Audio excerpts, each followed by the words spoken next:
All right, you ready to get your sweet heat on? That's what we're doing today. And my favorite thing to use this on is salmon.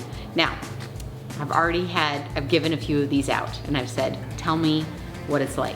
And I've gotten that on bacon, it's amazing. On chicken nuggets, people are using it like a shaker, okay?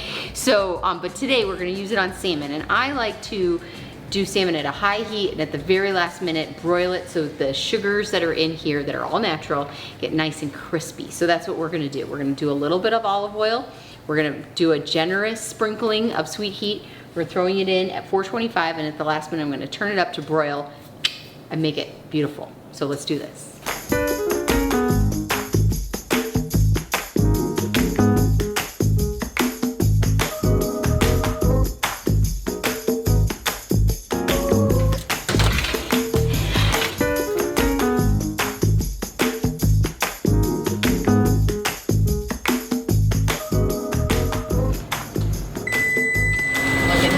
Sizzling, he's wonderful.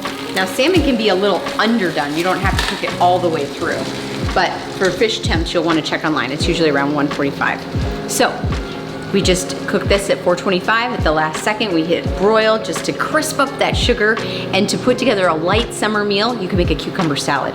Just slice some cucumbers with your mandolin, put some tomatoes, some fresh herbs, maybe a little mint, you could go in the basil direction, parsley, whatever you have.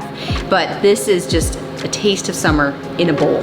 Throw on some olive oil, maybe some reduced white vinegar, and you've got a party. Salmon, cucumber salad, and we have cilantro lime rice. It's done. Bring in the people.